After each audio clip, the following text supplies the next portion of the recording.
I never imagined the 65th anniversary of St. Clair Hospital would be the night my father destroyed me in front of everyone. The chime of glasses, the warm glow of chandeliers, polite laughter drifting through the ballroom. It all looked flawless, the kind of evening people would call unforgettable. Yet beneath the glitter and the chatter, a silent pressure pressed against my chest, a tension waiting to explode. On the surface, it was a celebration of legacy, of healing, of triumph. For me, it was the beginning of a wound I would never forget. Before I go on, let me pause and ask you something. Have you ever felt rejected, silenced, or erased by the very people who were supposed to protect you? If you have, share your feelings in the comments below. And tell me, where are you watching this from, the US or somewhere else in the world? I read every comment and your stories matter. If this video resonates with you, please subscribe so you don't miss the next chapter. Together, we're building a place where no one is invisible. My name is Lucas Harrington. I never followed in my father's and brother's footsteps into medicine. Instead, I became a healthcare architect, designing spaces where patients could heal and families could breathe again. It was work I believed in, a life I built on my own terms. But in my family's eyes, it was never enough.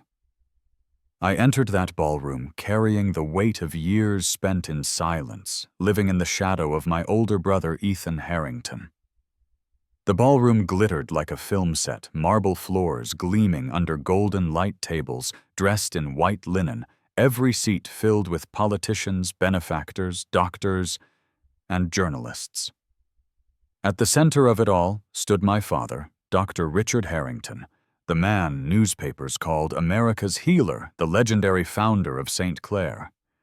To the world, he was untouchable.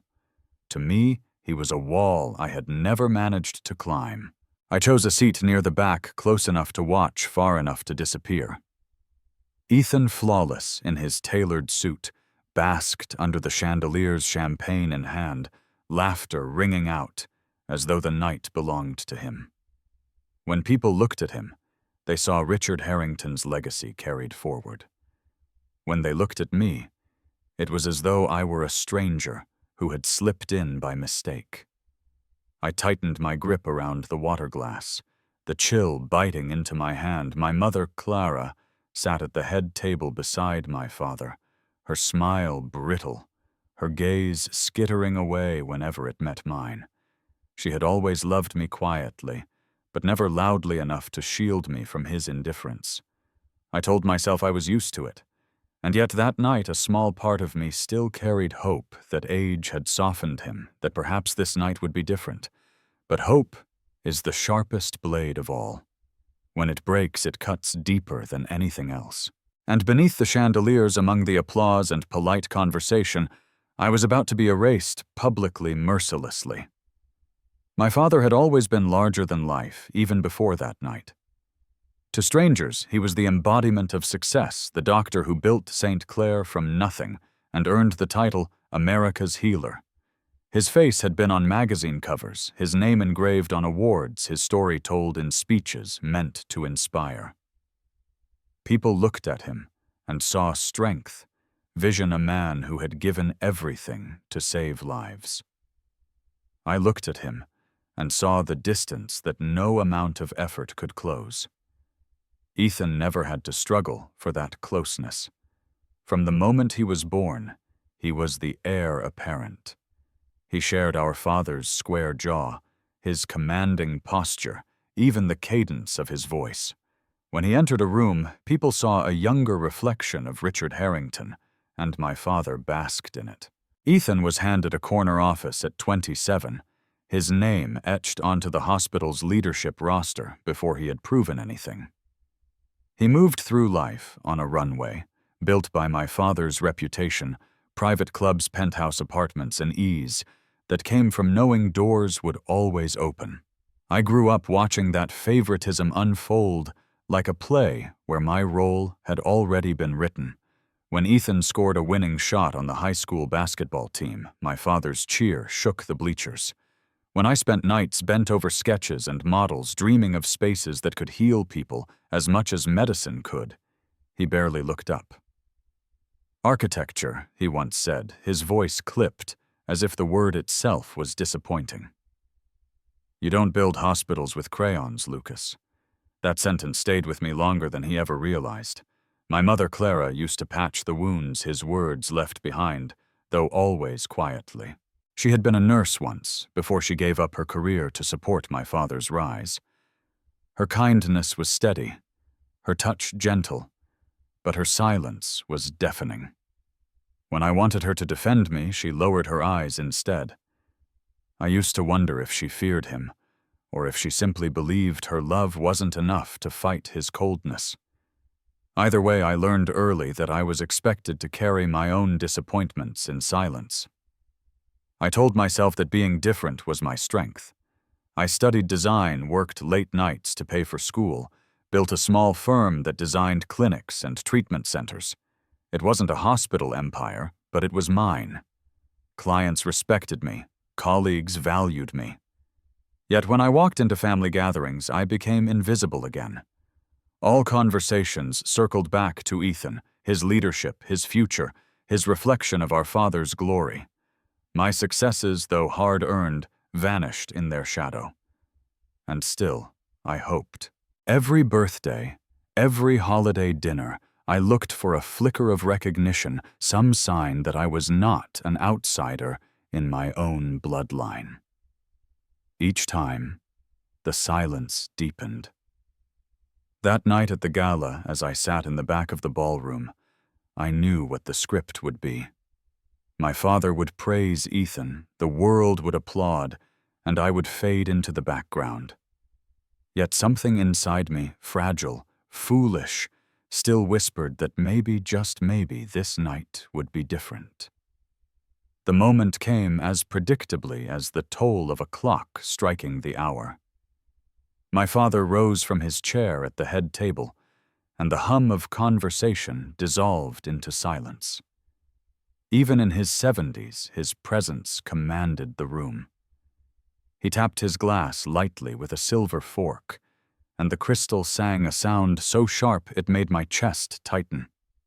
All eyes turned toward him, and I could feel the weight of that gaze pressing down on me too, though no one was looking in my direction. Friends. He began, his voice deep, steady, the kind of tone that had calmed patients and won over donors for decades. Tonight we honor not only the legacy of St. Clair, but the future of everything we have built.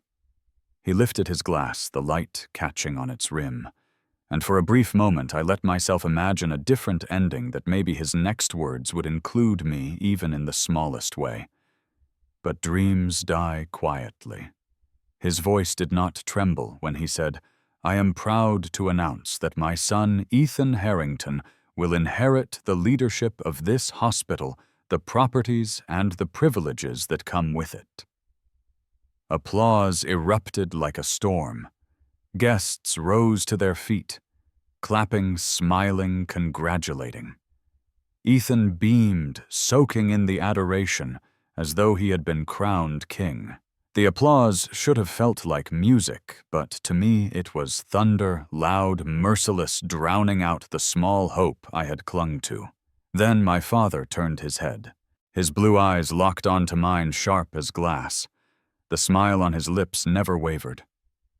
"As for you, Lucas," he said, his voice carrying across the marble hall, "you have no place here, because you were never truly my blood." The words cut deeper than any blade. The applause faltered, replaced by scattered laughter, whispers slithering through the room like smoke. I sat frozen, my fingers numb around the glass in my hand. My chest burned, my throat clenched, and for a moment I forgot how to breathe. Across the room, Ethan chuckled, leaning closer to our father, as though it were all some private joke. His grin widened when the laughter spread, echoing off the chandeliers. I could see guests nudging one another, some covering their mouths to hide their amusement, others laughing openly. My mother's face turned pale. Her eyes dropped to the tablecloth hands clasped tightly in her lap. She did not defend me. She did not speak. And somehow her silence cut as cruelly as his words. I wanted to stand. I wanted to shout that he was wrong, that I was his son, that his blood ran through my veins whether he claimed me or not. But the weight of humiliation pressed me down heavier than stone. I clenched my fists under the table nails, biting into my palms, forcing myself not to break. That was the night I learned that being erased can feel worse than death. Because in that moment, surrounded by laughter and applause, I wasn't just forgotten. I was annihilated. The laughter still rang in my ears when it happened. It was the kind of laughter that seeps into your bones, that makes you wonder if you'll ever escape the sound. I sat there motionless, my fists clenched under the table, when suddenly a different sound cut through the storm, a chair scraping across the polished marble floor. From the far end of the ballroom, a figure rose. A woman, tall, composed, dressed in a dark suit that seemed to silence the room even before she spoke. She walked with deliberate, calm heels clicking against the floor in a rhythm that drew every eye. When she reached the center of the aisle, she paused, adjusting her glasses with the ease of someone who had stood in courtrooms and faced down powerful men before. "My name is Sophia Mercer," she said, her voice steady, unshaken by the opulence around her.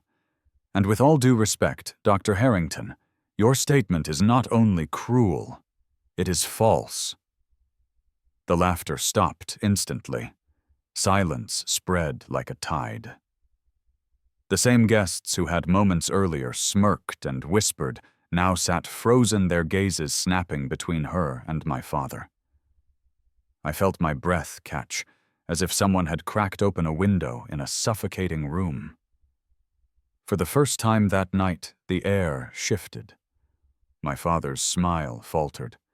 His hand tightened around the stem of his glass knuckles, whitening. "And who are you?" he demanded, his voice edged with steel to interrupt me in my own house. Sophia didn't flinch. "I'm here because the truth was meant to be spoken tonight, not buried beneath humiliation." A ripple of unease moved through the crowd. Some leaned forward, eager for drama. Others shrank back, afraid to be seen watching too closely. I could almost hear the scratching of a pen behind me. When I turned slightly, I caught sight of Harold Bennett, a veteran journalist whose face had been on Sunday morning talk shows for decades. He had his notebook open, his hand moving quickly, his eyes sharp with anticipation. The man who had covered wars and scandals was now chronicling mine. I swallowed hard, my throat raw. Who was this woman? Why had she stood up for me when my own mother hadn't spoken a word? Her presence felt like a rupture in the script my father had written. The night was supposed to end with my erasure. Instead, this stranger had forced the story to take a different path. Guests shifted uncomfortably in their seats. The chandeliers no longer seemed to sparkle as brightly.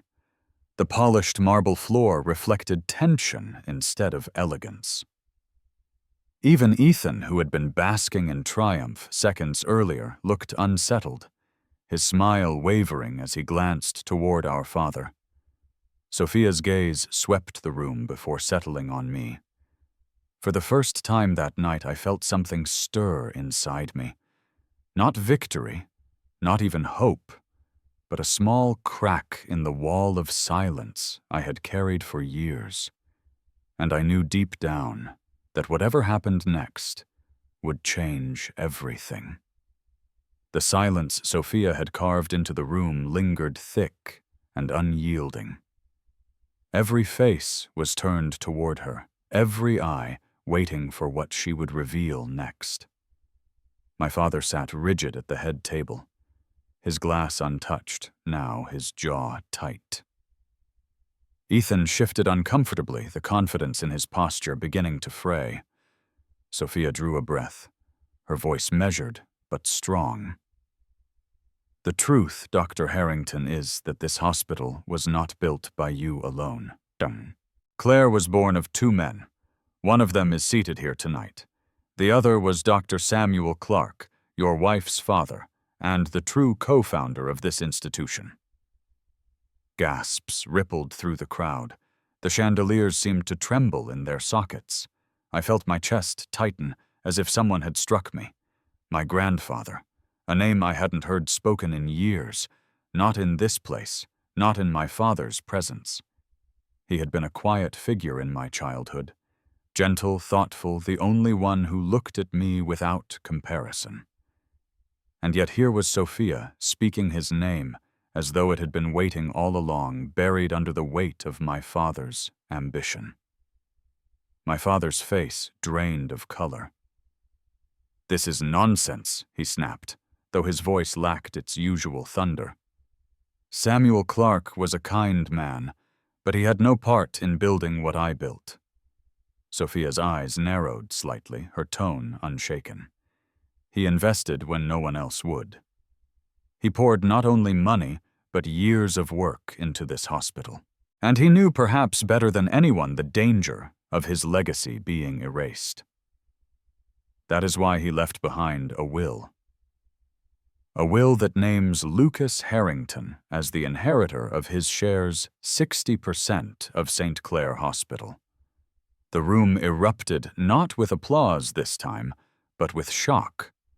Voices collided, rising like a wave. Some leaned forward, whispering urgently to their neighbors. Others craned their necks to catch sight of me, the forgotten son now dragged into the light. I sat frozen, words failing me, my mind struggling to wrap itself around the enormity of what had just been said. Ethan slammed his glass down on the table, the sound shattering against the marble like a gunshot. "This is absurd," he shouted, his face red, his composure gone.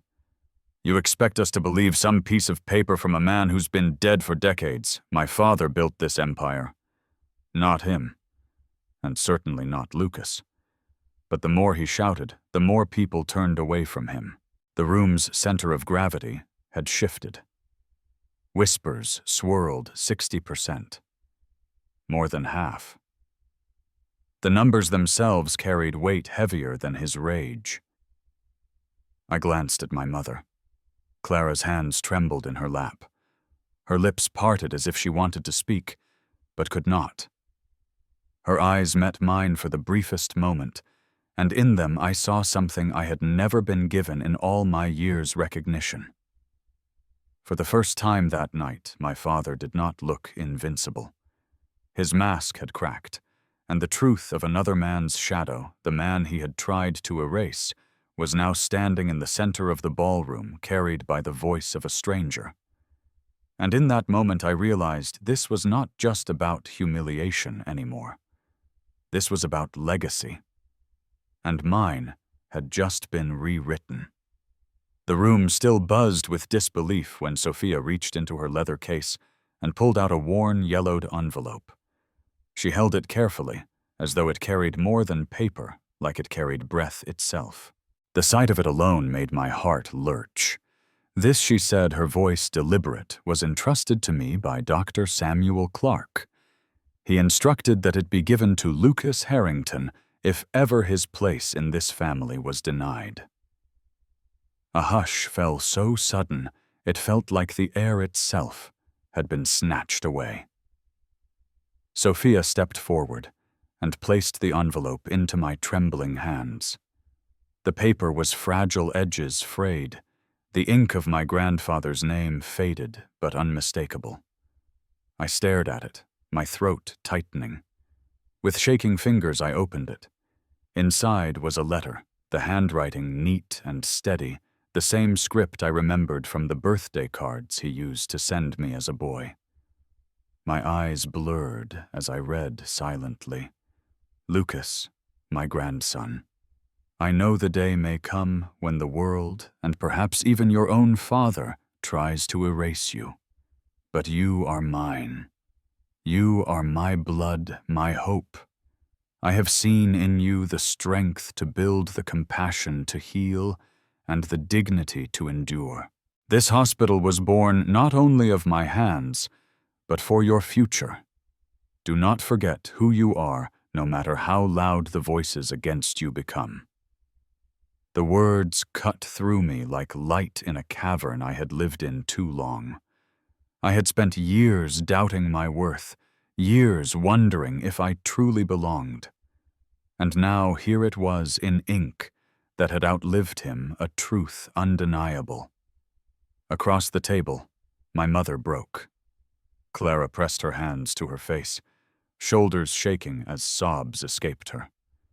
For years she had sat silently, eyes lowered, while my father's favoritism carved me into a ghost. But now her voice cracked through the ballroom, raw and unguarded. "I should have spoken, Lucas. I should have defended you. I was afraid of him, of losing everything. And Ethan, he was always the golden child. I failed you." Her words hit harder than my father's cruelty. Not because they wounded, but because they carried the weight of all the silence I had endured. For the first time, she was not silent. Before I could respond, another voice rose from the crowd, a voice I hadn't heard in years. "She didn't fail you, Lucas." He did. I turned, and there she was. Anna. My former love, the woman who once believed in me when I didn't believe in myself. She stood near the back in her white coat, a doctor now at St. Clair. Her eyes shone fierce and unyielding. I've worked in this hospital long enough to know who carries its spirit. It's not Ethan. It's you. You've always cared more for people than for power. The gasp that spread through the room wasn't just from shock. It was from something breaking open, something raw and human. I stood there, holding my grandfather's letter, my mother's tears echoing in my ears, Anna's voice cutting through the wreckage of years. For the first time in my life, I wasn't just defending myself. Others were standing with me. I stood frozen with my grandfather's letter in my hands, my mother's sobs echoing Anna's voice, still ringing like a lifeline I hadn't known I needed. For years, I had chosen silence, convinced it was the only way to survive in my father's shadow. But silence no longer felt like survival. It felt like surrender. And I was done surrendering. My chair scraped against the marble as I rose to my feet. The sound carried through the ballroom, cutting through the whispers. Every eye turned toward me, the forgotten son, now standing in the place where I had always been told I did not belong. My voice trembled at first, but steadied with each word. If there is truth here, then let it be spoken aloud. Read it. All of it. The will, the letter, let everyone hear what my grandfather left behind. Sophia nodded, unfolding the documents with deliberate care. As her voice filled the hall, steady and commanding, Harold Bennett moved from the shadows of the crowd. His camera was already live, the small red light glowing like an unblinking eye. The journalist whose words had shaped public opinion for decades was now capturing mine. I saw him tilt the camera slightly, focusing not just on Sophia's reading, but on me, on the man who had been humiliated minutes earlier, now standing tall with the weight of truth behind him. The words of the will landed like hammer strikes. Gasps rippled through the audience. 60%, majority ownership. My name inked in legal permanence. Ethan's face turned crimson. He shoved back his chair so violently it toppled over. "This is a lie," he spat, his voice cracking. "You think this makes you anything? You're still nothing." He stormed toward the exit, the crowd parting uneasily as he passed, his rage echoing in the slam of the ballroom doors. My father remained seated, his fists clenched on the table, his knuckles white. "This changes nothing," he hissed, though the tremor in his voice betrayed him. "You are not fit. You will destroy everything I built." I met his gaze no longer, the boy begging for his approval. "What you built," I said quietly, "was never yours alone. And it will not die because of me. It will live because of the truth you tried to bury." The murmurs swelled into a tide. Phones lifted into the air as guests streamed the moment live. I could feel the weight of thousands beyond the ballroom walls watching, judging, bearing witness. For once, the story wasn't his to control. It was mine. Then, to my astonishment, my mother rose. Clara's hand still trembled, but her steps were steady as she crossed the room. She climbed the small stage where I stood, her presence fragile, yet fierce. She took my hand in hers and raised it high. Her voice, thin but unwavering, carried across the stunned crowd. "My son is worthy. The truth cannot be buried." Applause broke, not polite, but raw, unrestrained. It wasn't for my father anymore. It was for me. The sound of applause still echoed in my ears, but it felt different now. No longer hollow, no longer polite. It was unrestrained, raw, a sound that belonged to me, not to the man who had commanded it for decades. For the first time in my life, I wasn't sitting in the shadows of my father's legacy. I was standing in the light of my own. Sophia closed the folder of documents with finality. By law, and by his grandfather's will, Lucas Harrington is the rightful majority owner of St. Clair Hospital. The words rang like a verdict, undeniable and permanent. My father remained frozen at the head table. Shoulders hunched, eyes locked on the floor. The great Dr. Richard Harrington, once untouchable, now looked small beneath the chandeliers he had chosen to impress the world. I wanted to feel triumph. Instead, what I felt was release, like a chain had been broken, but the scars it left behind would take time to heal. This victory was never about money, never about the empire he clung to. It was about reclaiming the truth, the dignity that had been stripped from me for as long as I could remember. My mother's hand still gripped mine. Her tears had dried, but her voice trembled when she whispered, "I'm sorry, Lucas. I should have fought for you. I should have been braver." I squeezed her hand gently. "You don't need to apologize," I told her. "You're here now. That's enough." For the first time in years, she smiled without fear. The guests began to rise, some moving toward me, others applauding with sincerity that had been absent earlier in the night. I caught Anna's eyes across the room. She gave me a small nod, her expression steady but proud. In that glance I saw not just the past we shared, but the proof that she had always known who I was even when I didn't. I turned back once more toward my father.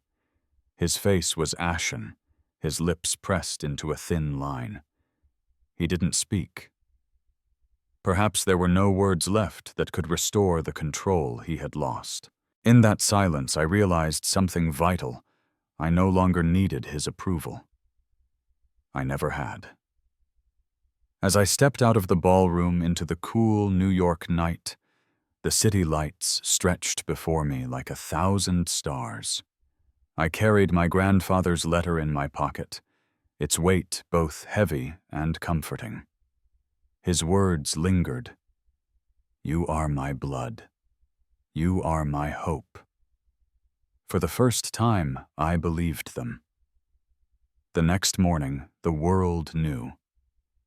Harold Bennett's article spread like wildfire across television newspapers, and every screen that could carry a headline, "Disowned Son Reclaims Legacy, the Truth Behind St. Clair Hospital." My name was no longer whispered in pity or erased in silence. It was spoken with respect. I had walked into that gala as the forgotten son, I walked out as the rightful heir not just to a hospital, but to my own truth.